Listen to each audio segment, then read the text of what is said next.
Welcome, everyone. This is the PartsVu Xchange Talks Boating podcast. Here we chat about all things boating with marine industry professionals and enthusiasts who spend all the time they can out on the water.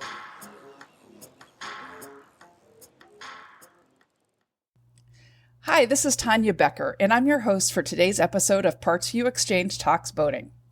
I'm joined by my guests, Captain Frank Lecardo, the owner and instructor at the Naples School of Boating. I also have Phil Osborne, who's the general manager at Naples Boat Mart. We're going to spend some time today talking about issues we think will be helpful to newer boaters. When I think about all the things involved with being out on the water, like docking, successfully and safely navigating, not to mention equipping and maintaining a boat, there's a lot to it. Plus, as we all settled into the realities of the pandemic last spring, interest in outdoor recreational activities went crazy, including boating. It was pretty incredible. More than 310,000 new powerboats were sold in 2020. That was a 13-year high in new boat sales. All of this growth is great, but it has caused some challenges too. One of the challenges has been a whole lot of new boat owners, and boat accident rates are up considerably. So today we're going to talk about some of the things that new boaters and new boat owners really need to think about. I suspect there'll be a couple funny stories in the mix too. So let's start with you, Captain Frank. You do a lot of work training new and inexperienced boaters in Southwest Florida. What are some of the most important skills new boaters need to work on right away? Sure, Tanya. First, thanks for inviting me onto the podcast. I really appreciate it. I think, I always recommend a comprehensive on-water training with a qualified instructor. I think that's the fastest and best way for new boaters to gain the skills that they need. But if I had to pick two skills that I really think every boater needs to work on, I think the best thing to do is when you do an on-water training, they get to decide what skills are going to be the most important to them. Some people learn better than others, and some people things come naturally to, and some they don't. So I think when you get out on the water with someone is when you really understand what skills they need to work on. But the two that I seem to find that most boaters need is docking and maneuvering in close quarters. That's the first one, and really paying attention. I mean, that's the Coast Guard just issued a safety report for 2020, and boating accidents are up 26%. And a lot of that has to do with new boaters. They're not well educated, they're inexperienced, and the number one cause of the accidents is, I'm going to quote the Coast Guard, operator inattention and inexperience. That's the number one cause of boating accidents right now. So I really think that they need to do some training before they head out on their own. Yeah, there you go. I mean, what do you find that people are most, docking, is an area that, makes a lot of people nervous. There's just a lot going on in a dock or in a marina or in a harbor a lot of times. But what other aspects of boating are new boaters most often afraid of? Like what kind of makes them hesitant? Well, I think what makes them afraid of docking is the fact that they don't understand what the wind and what the current is going to do to them. If you're boating in a lake, it's really just the wind that you have to account for. But here in saltwater, we have not only wind but current. So I think factoring that into their maneuvers and their planning their approach to the dock or leaving the dock, all of that really matters. So they need to learn the effects of wind and current. Cool. What do you see new boaters being most hesitant about or most needing to work on, Phil? Yeah, I think really Frank raises a great point around attentiveness overall. We were swapping stories before we started recording, and he was telling me about an instance where he had a gentleman that was figuring out how to receive text messages through his Garmin navigation device before he had figured out how to use the chart or the depth finder. And that distraction doesn't end there at the dash. That also goes to the boats around you, the scenery around you, the other people that are on the boat. And, sometimes as the captain of the vessel, you do have to excuse yourselves from those conversations. And sometimes you have to put the blinders on and not look at all the pretty things on the beach as you're running past or whatever, and just focus on running the boat, because ultimately the safety of, your passengers, yourself, and those around you really lies with the vessel operator. And a lot of these are big, powerful, fast pieces of equipment that people don't have a lot of seat time in.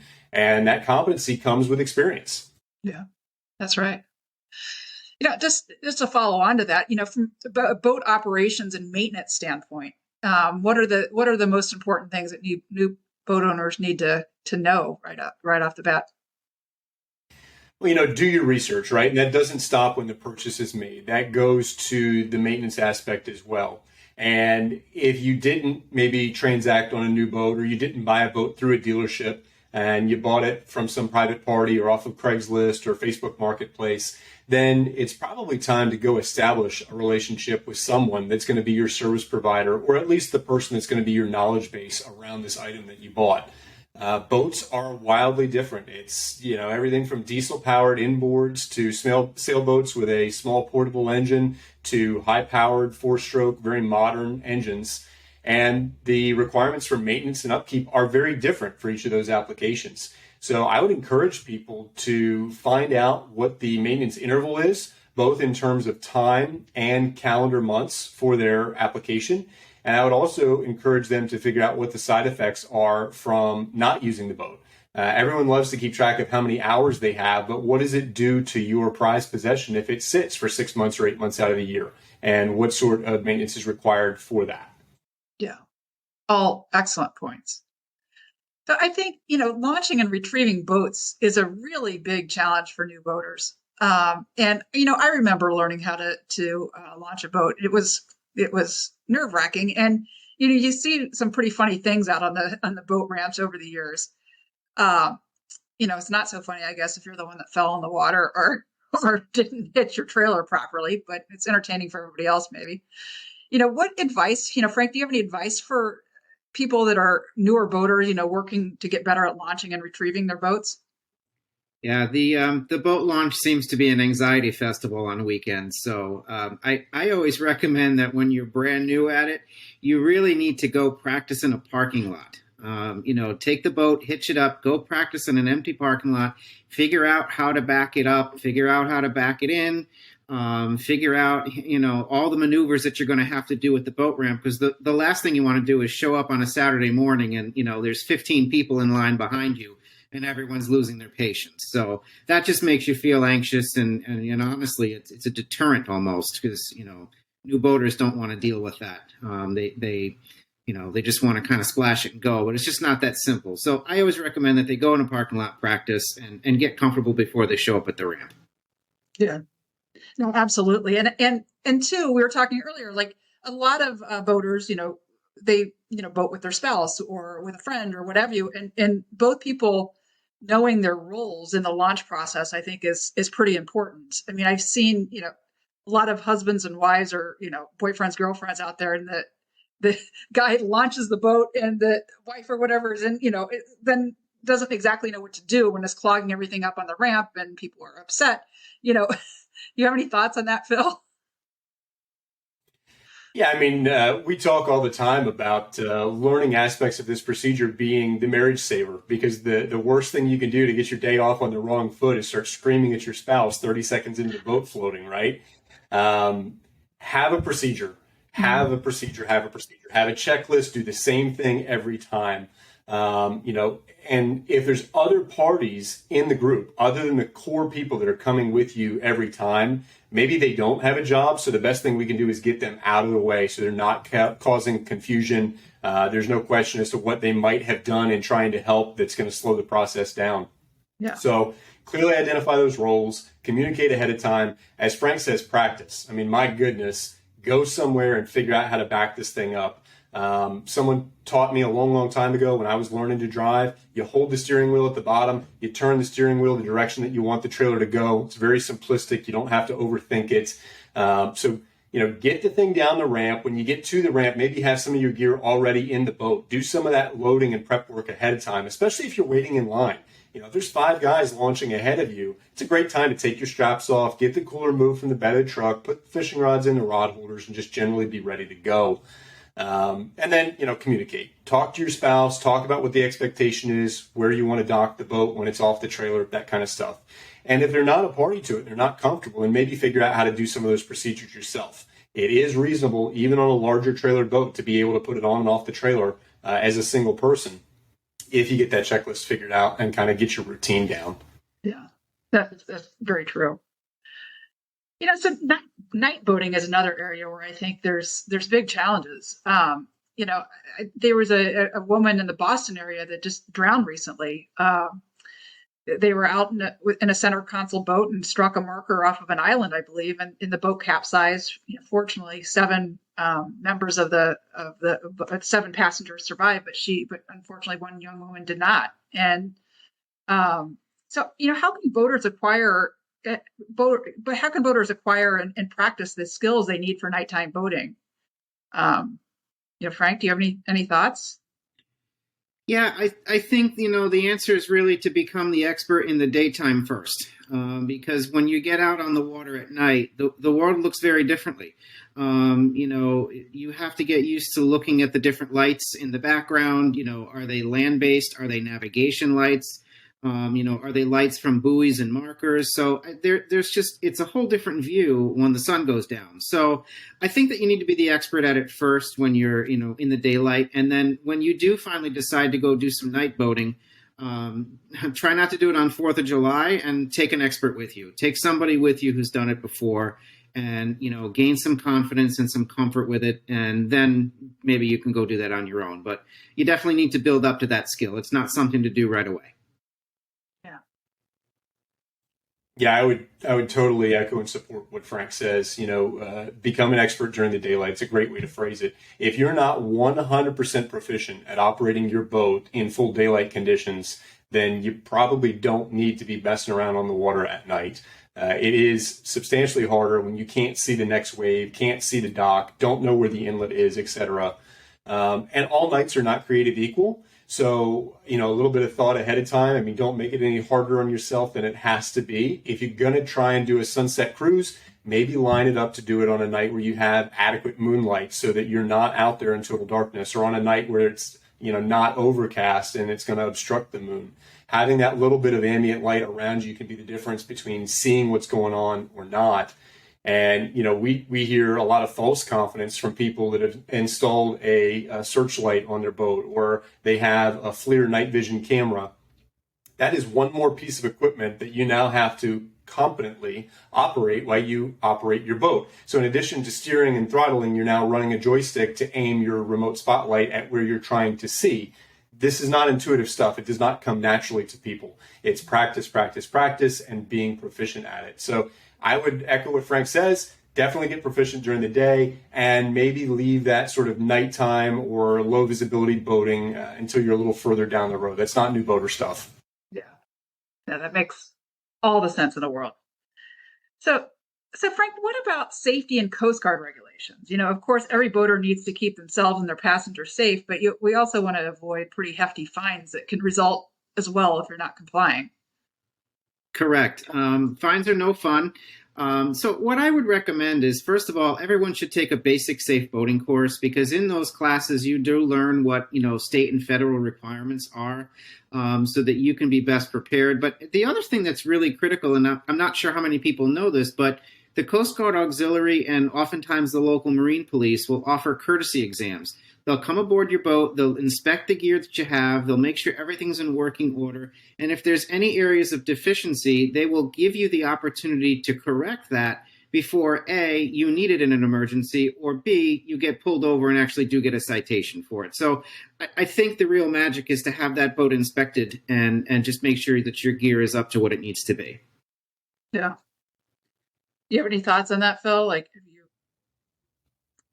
Yeah, I mean, as a former Boy Scout, it's all about prevention, preparedness, right? So it's all fun and games until you need that fire extinguisher, or the guy next to you needs the fire extinguisher. And that gear that's required to be on board in certain quantities and certain sizes is there for a reason. You're drawing on dozens of years or hundreds of years of boating expertise amassed by some governing entity to make sure that you're reasonably safe on the water. And sometimes those are just minimums. So, having an extra fire extinguisher or an extra life jacket could be the difference. And, we tend to think about how much fun recreational boating is, and it is. but it can also be tremendously dangerous. And, being out there without the protections of having the adequate equipment or the training on how to use it can be risky. So, I think compliance with regulations goes beyond safety gear too. It goes to local area knowledge, understanding where you can run the boat and at what speeds and where you can't and that kind of stuff. That's pertinent to the marine environment that's around you. You don't want to be running over manatees in a spot where you should be going slowly, or driving your boat through the middle of a seagrass bed or another environmentally sensitive area. So, it really is incumbent upon us to understand the areas that we boat in, because it's not, again, there is no Google Maps. You're not pulling out your phone and it's saying turn right here. You've got to know where you are. You've got to know the consequences of what you're doing. Yeah. Something you said, Phil, triggered in my mind. Like, I think a lot of new boaters don't know, and probably even boaters who boated for a lot of years don't really know proper emergency signaling.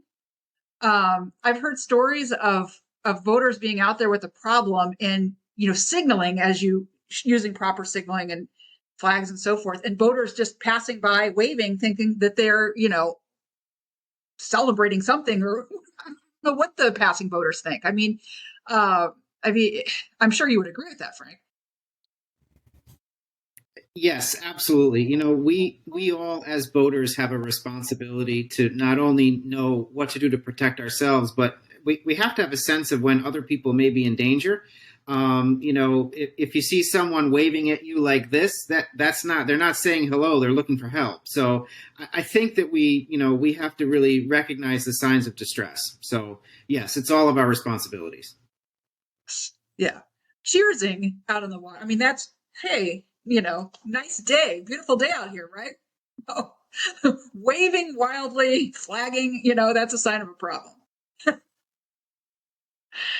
Yeah, how many times in your career, Frank, have you ridden past a boat that was either, sinking because of a mechanical issue, or was overloaded, sitting too low in the water? Sometimes they may not even know that they need to ask for help, and it's incumbent upon you at that point to swing over and say, hey, by the way, your engine's about to go underwater, or whatever the circumstances are. But, they don't always know what their circumstances are either. Right. Absolutely. That's a good point. So in addition to, required safety items that the Coast Guard requires, and just common sense requires, what other things should every boater be carrying? Have any thoughts, Phil? Yeah, I think, not to harp on that preparedness thing too, but we get to see both sides of it. We get to see the guy that shows up on day one and has no relevant boating experience at all, and comes to the boat, as he is, with no additional gear. And then on the other side of that, you might see a captain that's been running a boat for 30 plus years that comes in as a trade, and it takes him 3 trips with his SUV to unload, all the gear that's on board. Probably somewhere in between is a happy median. You don't need spark plugs for the boat that you owned 3 boats ago, but maybe having one for your engine, if you're running an older carbureted 2-stroke and it has a habit of fouling plugs when you're, a long way from home, would be a good idea. A basic toolkit is a good recommended item. Some basic first aid supplies, good recommended item. And, far too often people plan to leave home for a very short period of time. They don't take any food. They don't take any water. They get in a situation where they have a mechanical issue or another, reason why they can't get back to the dock when they thought they would. And, you can have a real humanitarian crisis on your hands pretty quick when it's 94 degrees outside and you have no potable water for your people on board. Yeah. Yeah. Thoughts, Frank, on your end? I agree with that. I think for me, I'm not very mechanically inclined, but when it's 95 degrees outside, if my boat breaks down, I make sure I have some water. My body can live without some food for a little while, but not water. When it gets that hot, you have to hydrate. Otherwise, you end up not only having, a mechanical issue, now you have a medical issue because you're dehydrated. So I think boaters do, especially in the hot summer or down here in the South, we have to be cautious of that. So that Phil brings up a great point. Yeah, absolutely. All right. So this is not to disparage anyone. We don't want to make fun of people. We've all done kind of ridiculous things when we were learning how to boat, and maybe still do ridiculous things on occasion. But what funny stories have you, do you have from new boaters that you've worked with or you've seen out there on the water? Frank, you have any? I'm sure you have plenty of stories. You work with a lot of new boaters.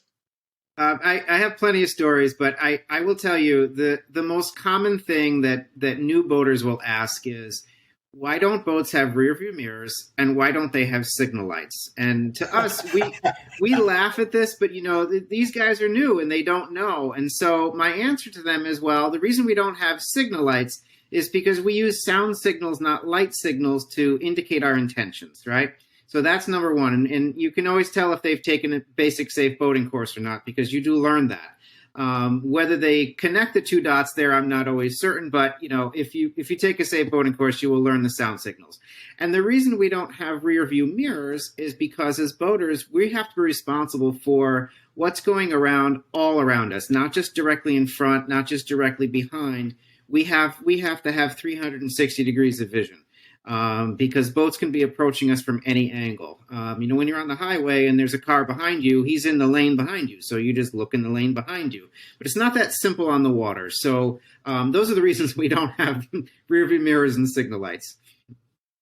But if you're towing somebody, skier, tuber, that kind of thing, you definitely need a mirror, though. Yes. You need a rear view mirror when you're towing, but I believe in every state now you have to have not only an operator of the vessel, but also a spotter. So if someone is behind the boat skiing or riding on a tube, you have to have an operator facing forward and a spotter facing backwards, so that you technically don't even need the rear view mirror. There should be a set of eyes watching that person. But yes, I think that in that case, a rear view mirror would be another helpful tool. But yes. Yeah, that makes sense. Phil, any funny new boater stories?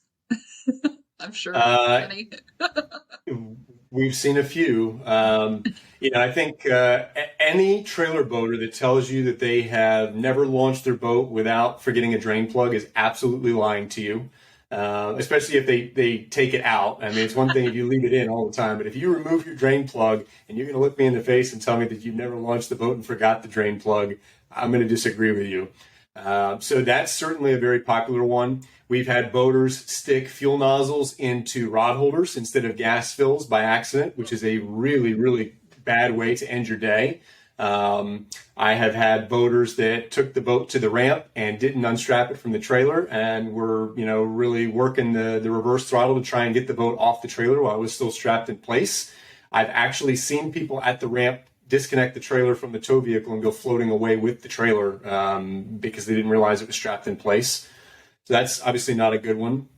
There's quite a few really unique new boaterisms out there, and I think there's probably some YouTube channels devoted to some of this boat ramp chaos and craziness. But it all goes back for me to just checklists and preparedness and having a mental list of what you do and doing it the same every time to try and mitigate some of those things. But unfortunately, some people only get there through experience. That's the school of hard knocks, folks. And as Frank can attest to, not everybody learns the same way. So, some people have to live it before they understand. I tend to be a school of hard knocks person, so I have deep sympathy for these folks. That's right. And we tell people all the time, birds do not walk on water. So if you see standing birds, that's probably not somewhere you ought to be operating your boat. It's kind of commonsensical stuff, but in the moment, you actually kind of need to think about it. Unless they have really long legs, Phil. Yes, exactly. I want to thank both of you so much. This has been a great conversation. And, I think hopefully our listeners learned a lot. Just wanted to thank you, Captain Frank. And if anybody in Southwest Florida needs boating training, certainly reach out to Naples School of Boating at napleschoolofboating.com. Right, Frank? Yes, that's correct. And thank you very much, Tanya. I appreciate being on the podcast. And also Naples Boat Mart, if you're looking for boat service, you have a boat you'd like to consign, looking for a used boat, certainly track down Naples Boat Mart, and both URLs are in the show notes as well. So thanks, guys, and safe boating out there. Thank you, Tanya. Appreciate the invite. Thanks, Tanya. Thanks for tuning in to this episode of the PartsVu Xchange Talks Boating podcast. Is it almost time for routine maintenance on your outboard or Mercruiser marine engine? Check out our easy-to-use maintenance kits at PartsVu.com. And for free shipping, use the coupon code PVTalksBoating. a special perk for our podcast listeners. Follow us on Facebook and Instagram for boating knowledge, to keep in touch with the PartsVu community, and for special sales and promotions. Don't forget to subscribe, rate, and review this podcast, and check out the show notes for the coupon code just mentioned, more information about PartsVu and the products we offer, as well as our boating blog, the PartsVu Xchange. And a big thanks to Min for performing the original music featured within this podcast.